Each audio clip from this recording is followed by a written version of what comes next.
What's up, everybody? Welcome back to the channel. Okay, check this out, y'all. Senate GOP approves framework for Trump's tax breaks and spending cuts after late night session. Okay, so right off the jump, this is going to be kind of repetitive, if you will. We're going to be doing a whole hell of a lot of reading, and we're going to see exactly where Congress is. This is something I enjoy doing this because it gives out the information just to let you know where we are with legislation, with what spending is going on, spending cuts and blah blah blah, you name it, right? Whatever it may be. Let's get into this right quick because I got a lot of reading to do, y'all. Check this out. Senate Republicans plugged away overnight into an early Saturday morning to approve their multi-trillion-dollar tax breaks and spending cuts framework, hurtling past Democratic opposition toward what President Donald Trump calls the big beautiful bill that's central to his agenda. The vote, 51-48, fell along mostly party lines, but with sharp dissent from two prominent Republicans. It could not have come at a more difficult political moment, with the economy churning after Trump's new tariffs sent stocks plummeting, and experts warning of soaring costs for consumers and threats of a potential recession. Republican Senators Susan Collins of Maine and Rand Paul of Kentucky both voted against the measure. But with a nod from Trump, GOP leaders held on. Approval paves the way for Republicans in the months ahead to try to power a tax cut bill through both chambers of Congress over the objections of Democrats, just as they did in Trump's first term with unified party control in Washington. Let the voting begin, Senate Majority Leader John Thune said Friday night. Democrats were intent on making the effort as politically painful as possible, with action on some of 24 amendments to the package that GOP senators will have to defend before next year's midterm elections. Why? Why do they have to defend them? As if there's already something wrong with this, but hey, it is what it is. Among them were proposals to ban tax breaks for the super wealthy, end Trump's tariff, clip his efforts to shrink the federal government, and protect Medicaid, Social Security, and other services. I love that. Why? How is that a good idea to stop shrinking the federal government? Why do they want such a big, bloated federal government? I don't get that. It's a brainless idea, in my opinion. One, in response to the Trump National Security Team's use of Signal, sought to prohibit military officials from using any commercial messaging application to transmit war plans. They all failed, though a GOP amendment to protect Medicare and Medicaid was accepted. Democrats accused Republicans of laying the groundwork for cutting key safety net programs to help pay for more than $5 trillion tax cuts they say disproportionately benefit the rich. You love the manipulation on that, right? It's okay. What is that meant to say to you, right? Like, how do you guys take that? Let me know down in the comment section. But how I take it is, oh, well, they're benefiting the rich a lot more. Of course, the rich pay more in taxes, as a matter of fact. So, of course, they're going to benefit them more. Any tax cut is going to benefit anybody that pays more in taxes. Don't know why they added that in there, but they did. Trump's policies are a disaster, said Senate Democratic leader Chuck Schumer of New York, as is Elon Musk's Department of Government Efficiency, he added. Republicans could sniff it out tonight if they wanted. Yeah, but they don't want to. They want to shrink the federal government, my guy. The federal government is way too big, way too bloated, and way too inefficient, if you will. And they are also way too weaponized against the American citizen.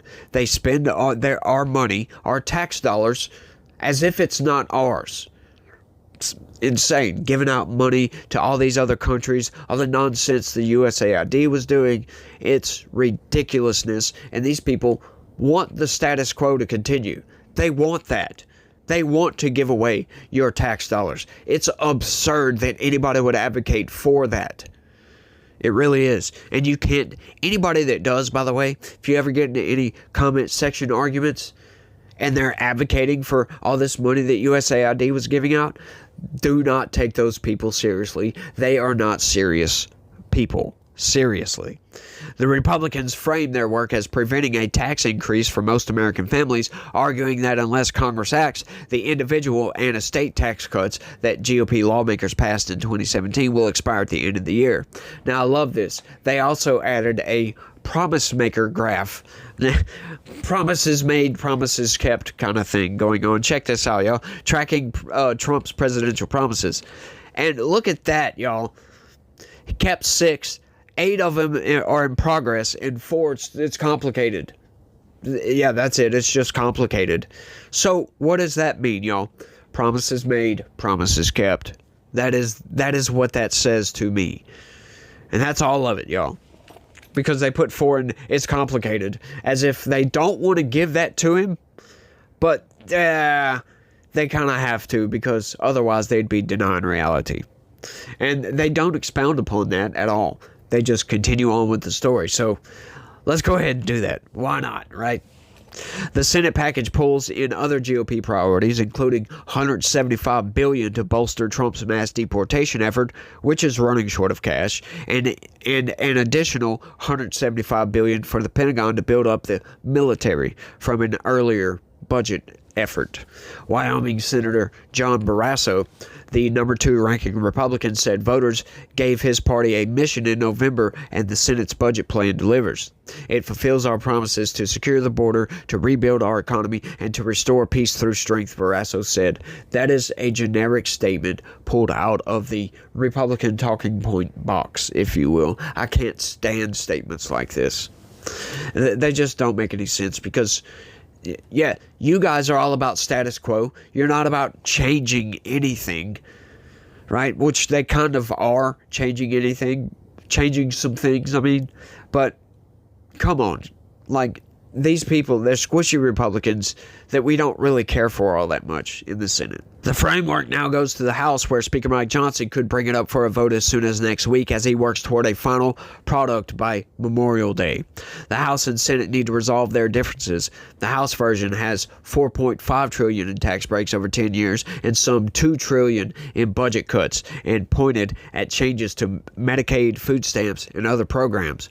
Some House Republicans have panned the Senate's approach. I love that, $2 trillion in budget cuts. That's going to be good, because once again, you know, these tariffs aren't going to offset the tax cuts at this point, and we can see that. So we need some budget cuts with the federal government, and once again, Elon Musk is doing his best to slash that away, and I'm loving it. I'm loving to see gut everything you can, Trump. That's what I say. We don't need that big of a federal government. It was never intended to be the way it is right now. As a matter of fact, Republican senators used their majority to swat back Democratic amendments, often in rambunctious voice votes. Among the more than 24 amendments offered were several to product safety net programs, to protect safety net programs. Several Republicans, including Senator Josh Hawley of Missouri, joined Democrats in voting to preserve some of those programs, particularly regarding health care. Collins opposed the entire package in a warning against steep Medicaid cuts. Yeah, there's a lot of people taking advantage of Medicaid, and I think that, once again, send in Elon Musk and Doge to go through this and figure out who are these people taking advantage of Medicaid. Because, once again, Medicaid, Social Security, Medicare, and all these programs, right, they take up the vast amount of taxes that are pulled in.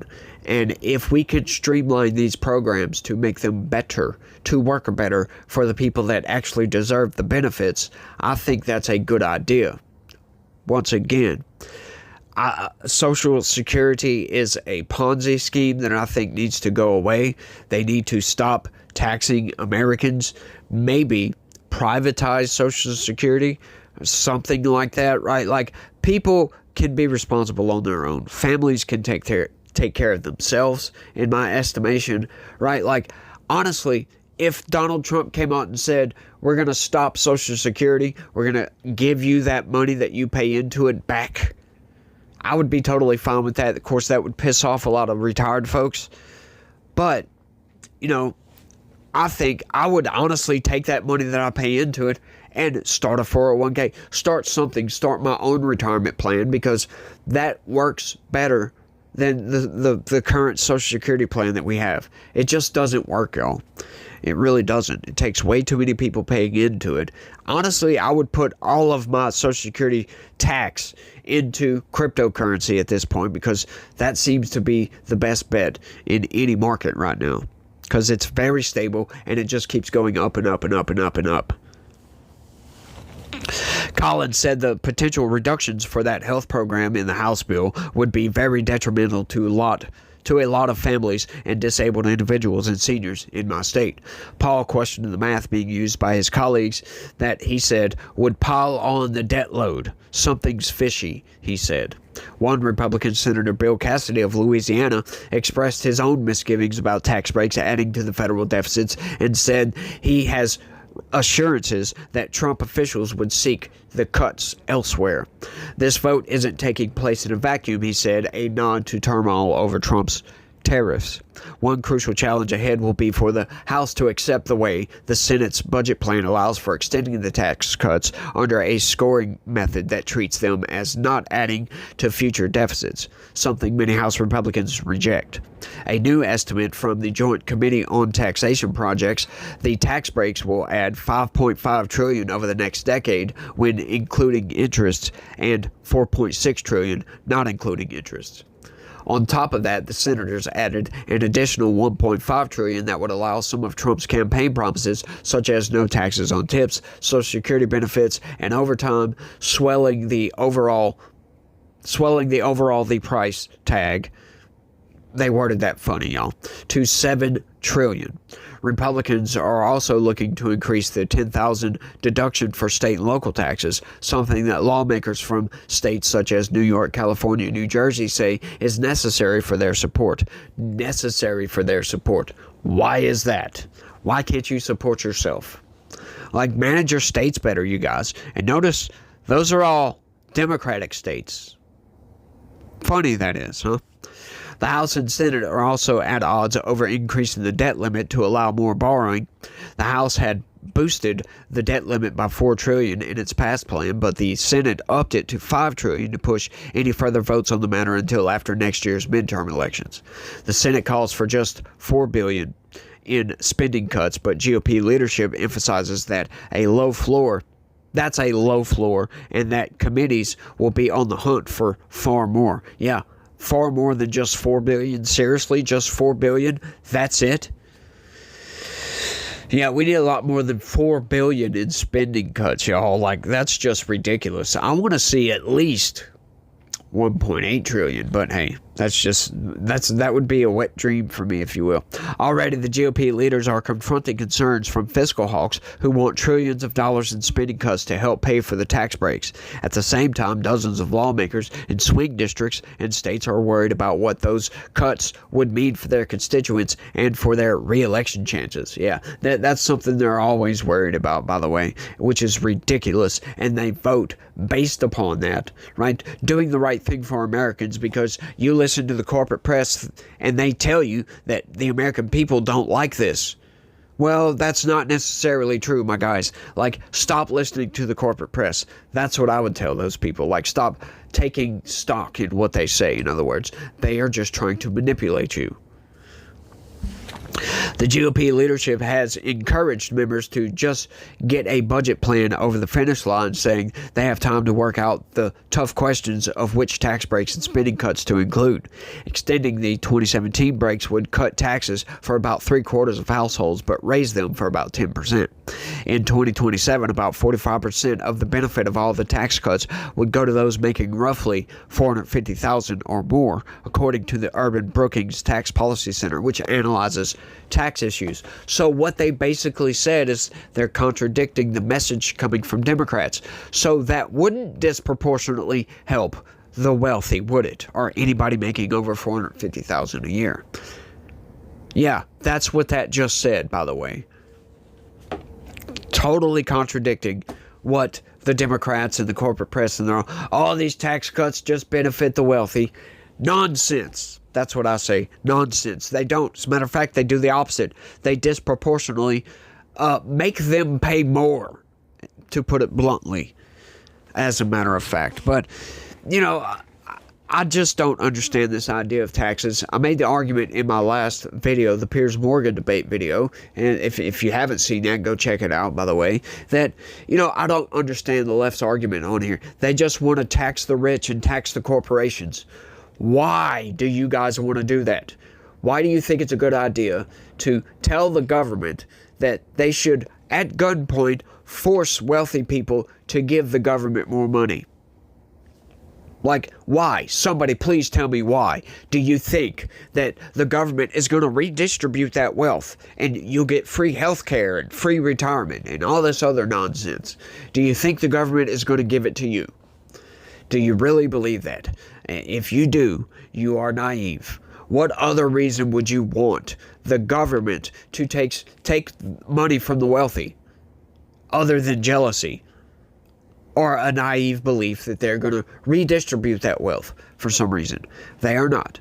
They're just going to do the same that they always do and give handouts to the rest of the world and pay themselves and scrape a little bit off the top and make themselves wealthy in the process. That's what they're going to do with that money. So I say no.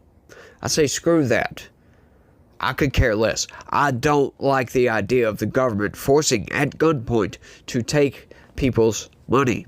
It just doesn't make sense to me. So anytime we can give tax cuts, hey, I'm right there along with it. I don't care. Like, the government can just go somewhere. That's what I say about that.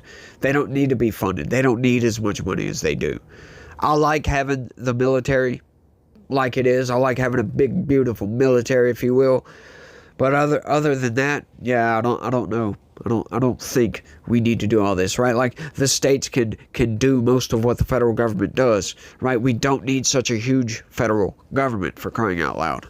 Just doesn't make any sense why we have such a large Department of Justice and why we have the EPA and all this other nonsense, right? Like, states could do this themselves. That's what I say, at least.